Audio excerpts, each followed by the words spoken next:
Hi, everybody, and welcome back to another episode of the Relationship Arena. So, as you know, I love to chat, and this series I am talking to a host of different people all about the concept of relationships with ourselves, with our other halves, without our other halves, with our families, with our business, really kind of just whatever takes us in the moment, really, when we press that record button.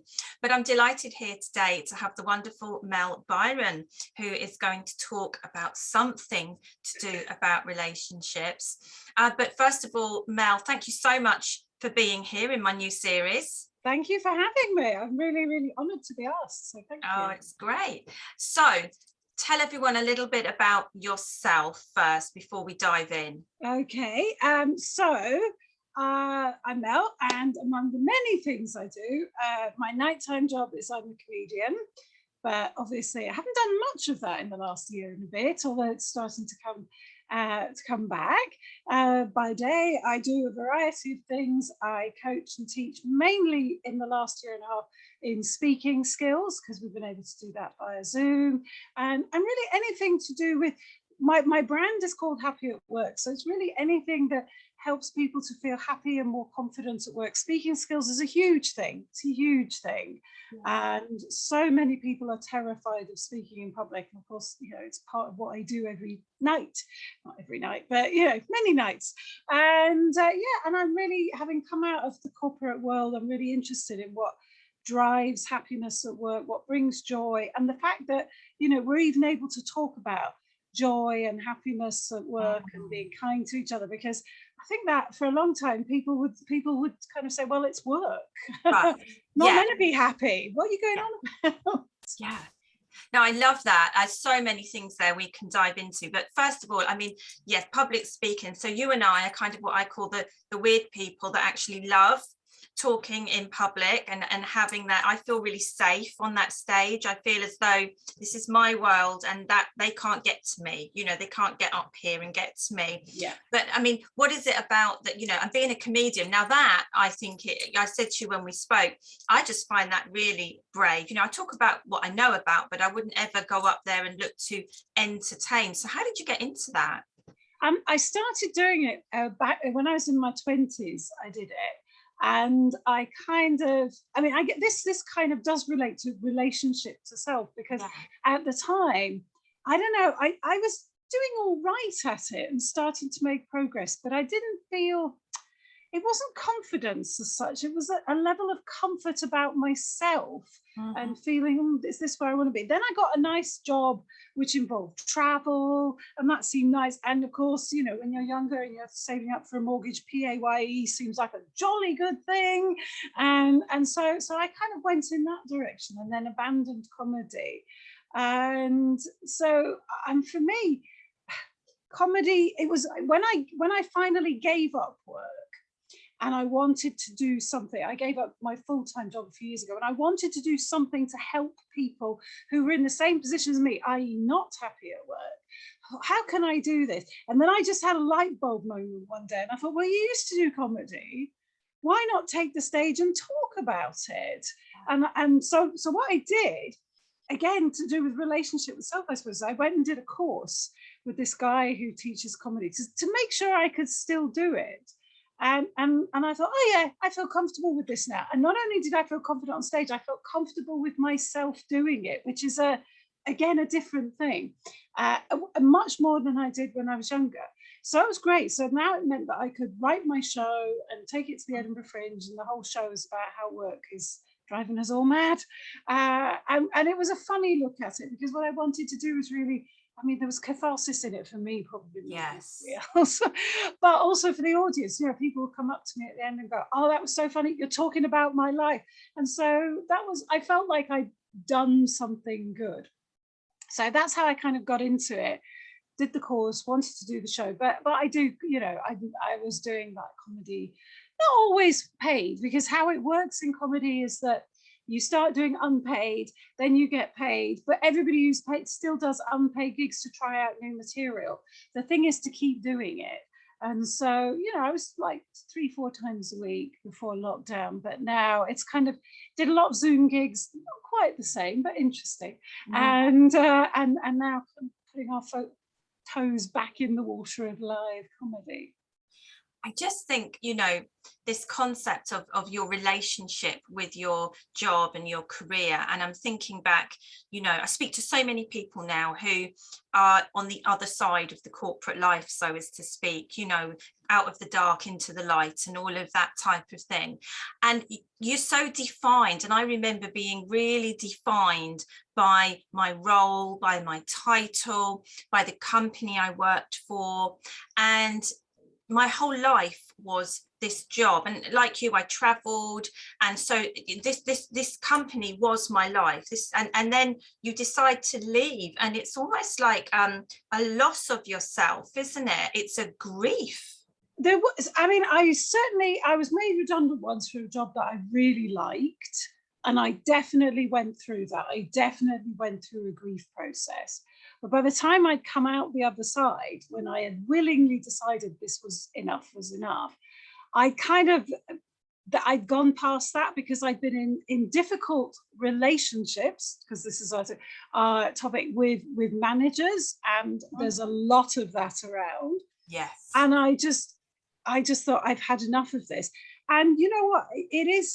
It's a really strange thing, because when you meet people for the first time, it's that cliche, hello, what do you do? It's the first thing, it's how we are defined. And that, in my opinion, is one of the reasons why work is messing with our heads, because it is the thing that defines us.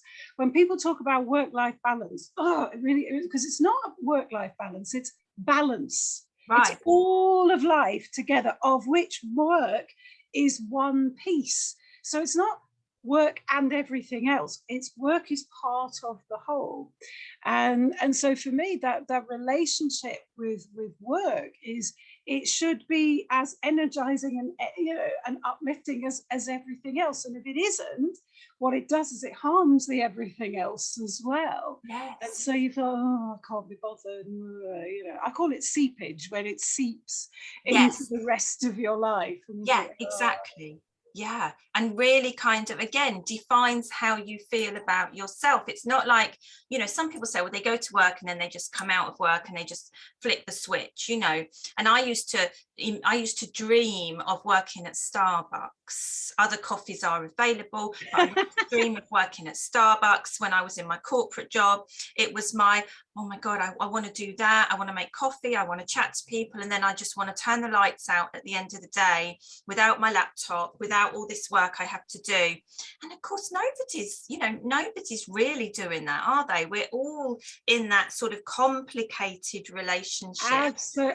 With me, it was my local health food shop. Oh. I used to go in there and I used to think, wouldn't this be nice, just talking about vitamins and supplements and nice seeds and things all day to people. Of course, I know it's never that straightforward, like you at the Starbucks. Yeah, it's never that straightforward. But I just thought, and then at the end of the day, you switch off, you lock the shop up, and you go home. Now, of course, the quid pro quo is, of course, in terms of status and money, working in those jobs isn't as great as working in the corporate job. And when you're earning a decent salary, but it is nice because it allows you to buy the house and have all the nice fripperies. But what I found I was doing was, I was so unhappy that every payday I was going on a spending spree. There's a photograph somewhere of some of my shoe collection. So I had at one point up to about 60 pairs of shoes, and that was because shoes make you feel nice. And they absolutely do. As a therapist, they absolutely. And I had shoes from all my business trips. So I was like, these are my Swedish shoes, these are my Australian shoes. And it was getting ridiculous. And it was like, if work is going to make me miserable, then I'm going to get something out of it. But hang on, if I'm earning money to buy things to make me less miserable, what kind of hellish circle am I spinning around in? So I thought, enough is enough, and I walked away with really no idea of what I was going to do. And then I had this light bulb moment, and I worked part-time because a girl must live. But that was it had its purpose. And now, I'm set up by myself. And yeah, it's been tough the last year and a half, but I wouldn't swap it. I really wouldn't. So your show was about being, whether people were happy. Would you say that you are happy now? I would say I am much happier. And I think I have a slightly odd relationship perhaps with happiness as well, which is why I'm so kind of into everybody should have it, because I do believe everybody should have it. But sometimes I'm not sure if I've reached it. I think, have I reached happiness? But then I try to tell myself, and I think this is true of most things, it's a process. If you think you've got there, then you probably haven't. You need to, everything is a process. So I am much happier than I was. But, if I achieve some of the things that I still have in my mind to achieve, then I'll be even happier. So there isn't a kind of ultimate happiness.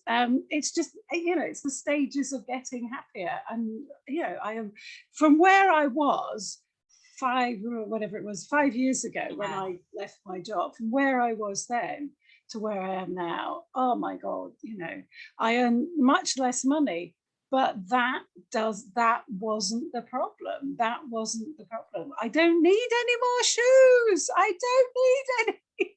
No, you're right. You're right. From someone who has a shoe room, you don't need any more. You really do. I mean, I don't, because I know I've still got loads that I've never worn. So I know I don't need any. And it really made me think about my relationship with stuff as well. I have a house full of stuff, and I don't need stuff. I want experiences. I want joy. As far as I said to my husband at the time, as long as we have enough money to travel. Yeah. Actually, if I don't have any more stuff, I'm fine. Of course, now we can't travel, but certainly not in the way we'd like to. But we will. My goodness, we will come.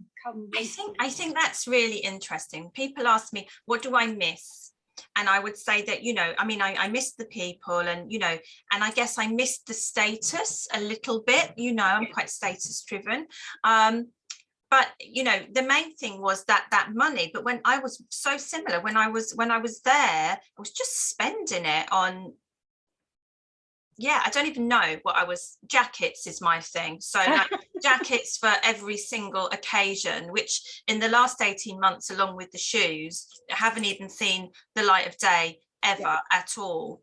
And it has, I think, so many people have said, particularly over the last 18 months, that their relationship with material things has changed because there was that mad spending spree where everybody was going online, because you couldn't go out. But then that kind of phased out a little bit, and people were like, well, what do I do with it? Because I'm just here. I'm not going anywhere with it, And so this kind of relationship that we have with stuff and the world we live in, it's just ever changing, isn't it? Yeah. And I think when you're younger, the stuff and the states, particularly when I was younger, having the stuff really meant something. I remember getting my first company car, and it was like, oh, it's my company car. Now I drive an old banger, and I honestly don't mind. I'm quite happy to keep driving that car as long as, because actually it's wasteful. That's the other thing. And now we're more environmentally conscious than we were 25 years ago. It's wasteful to keep replacing stuff all the time. And so I'm very conscious of that as well. We don't need to keep chucking stuff away. And I would throw away clothes. I think, oh, they're gone now. But now I found a place that can recycle them. Actually, if they're not good enough to work. But also, there's something a little bit wrong with it, and I'm not going anywhere. I'll just wear it, Same with shoes. I've been wearing the same couple of pairs of shoes for the last year because I feel like I don't want to wear my nice ones because I'm only going to Tesco or something. So it's like, but the car for me, when I got my first company car, that was such a big thing. Because that was status, You'd made it, right? You've got the car. And company cars are always, because they lease them, they're always new models, late models. And now I've got this little old banger. But honestly, the miles me and that banger have done, and it's still, fingers crossed, I reckon in the next year we'll have to get rid of it. But that will be because it will have come to the end of its life. And that's how it should be, as long as I'm not on the motorway at 3 o'clock in the morning Yes. by myself, which I think will be unlikely. Well, you never know, because sometimes I go to Norwich, the gig, and it takes 2 hours. So what would you say has fundamentally, your relationship with material stuff has obviously changed? Yeah. You feel happier, but what do you think is a fundamental change in your relationship with yourself? That's really interesting. I think I've had to actually make some conscious relationship changes with myself to sort of start to get into good self-talk about myself. Yeah. Because when you're relying on status and salary and the rest of it to define you, you can kind of mask all the other things, the lack of confidence that stopped you doing the thing you really wanted to do. Yeah. And suddenly you've given yourself this time. I know this is happening. I've given myself this time, the space to do it. And now I've got no excuses.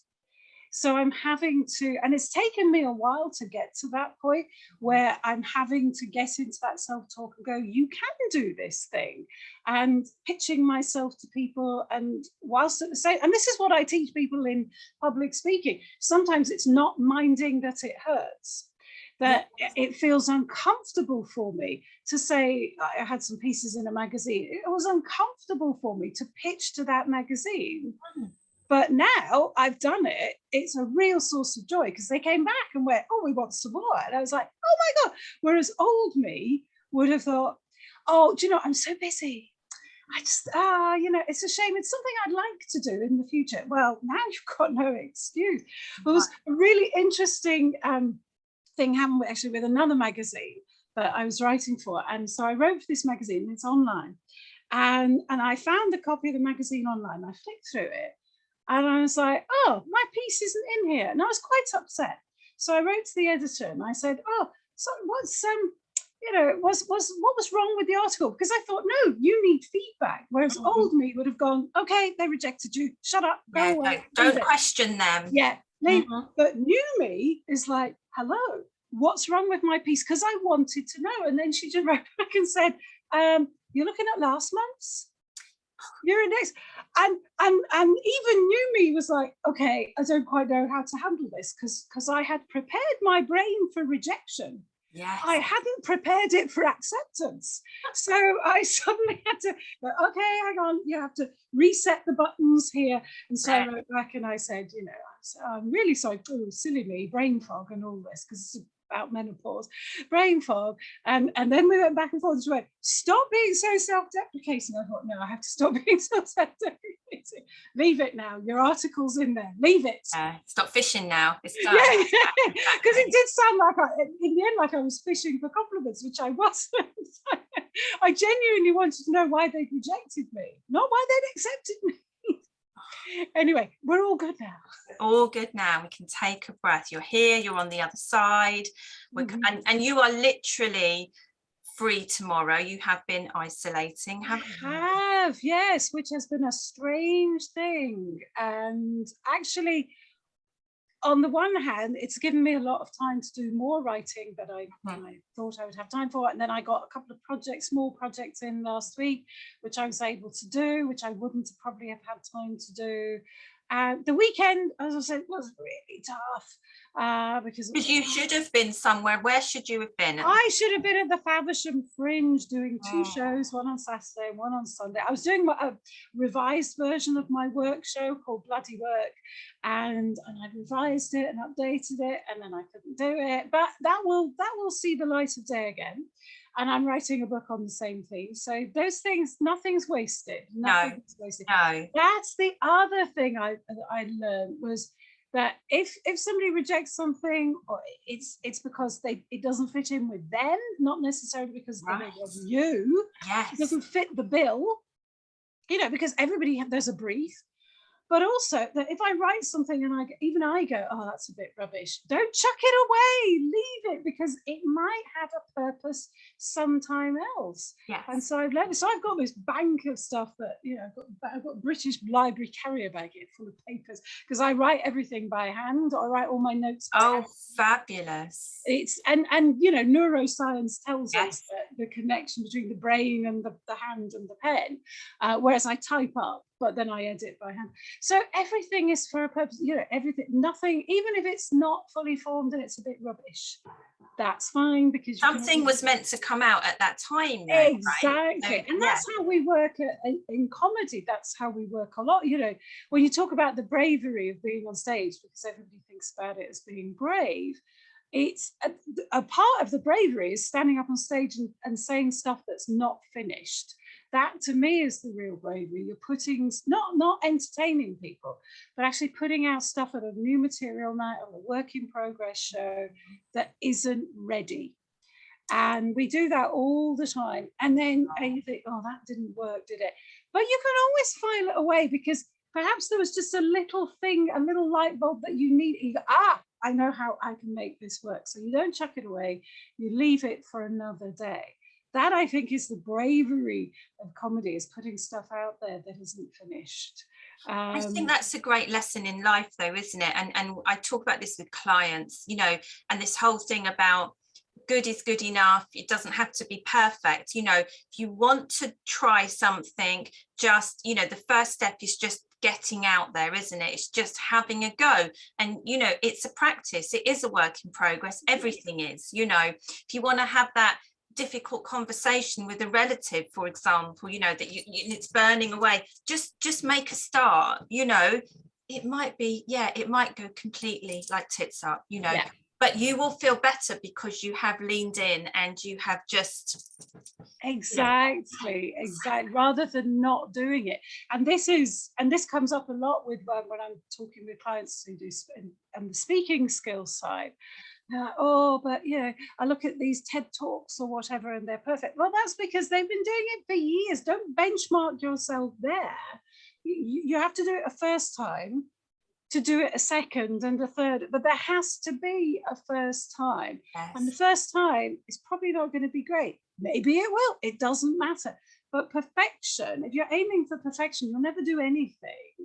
And you have to throw that idea of being perfect in the bin. And as you say, being good enough, get it to a good enough standard, get it out there, get the feedback, get the feel for what it could be, refine, move on.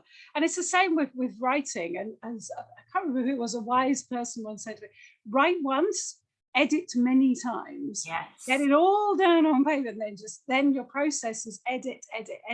And each time I come back, when I write a piece or the book I'm writing, I think, oh, I know, I can put that there. And sometimes it's an and or a but it's just a little thing.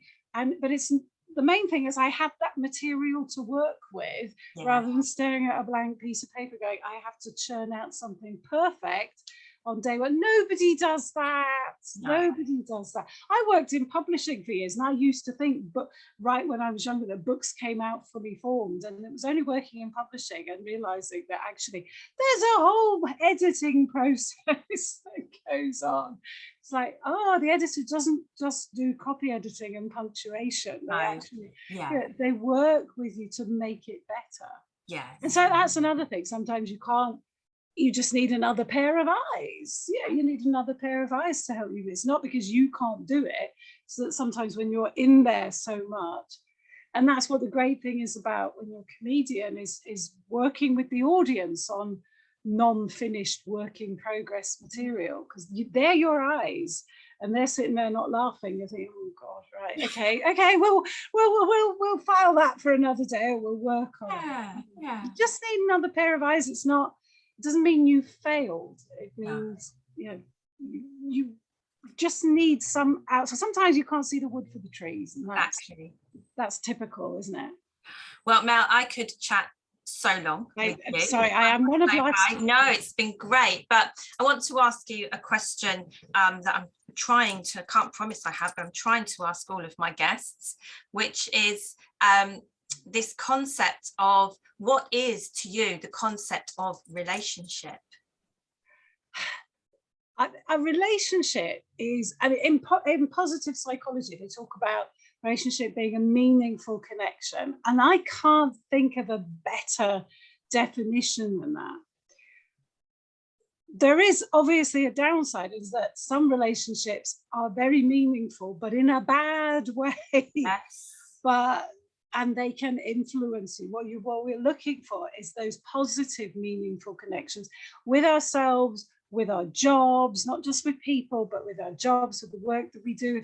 If your work isn't meaningful for you, then you're probably in the wrong job. If the company you work for, if your values don't chime with theirs, that's again another that's a disconnect with the meaningfulness. I think I can't think of a better definition than that idea of meaningful connection. Meaningful connection, yeah, definitely. And I think that's and I, you think about the relationships you have that are positive and meaningful, I mean, how much they enhance your life. I think that's a good definition. Brilliant. So Mel, where can people find out about you and where you're going to be and what you're doing? Right, well, I have a website, melbyron.com. I'm also all over LinkedIn, Mel Byron, obviously. I actually have yes, indeed it is. I have to update my events page on the website because I haven't done any events for so long. And I was thinking today, I was thinking, I really need to put some gigs in there. So I do have a few things coming up, but I am back gigging in Faversham on Thursday, even though I should have been there last weekend. But the autumn things will pick up, hopefully, and we're doing work in progress shows probably late autumn for my new show, which is preparing for Edinburgh next year, which is about relationship with self. It's about self-esteem. So perfect. So as you're watching this, if you look in the comments, you'll see all the links there to Mel's webpage. So feel free to get in touch and watch out for those events coming through. Mel, thank you so much for giving your time. Thank you. It's been amazing to talk to you. And I know that we're going to hear from you in the future. So, and thank you, everybody.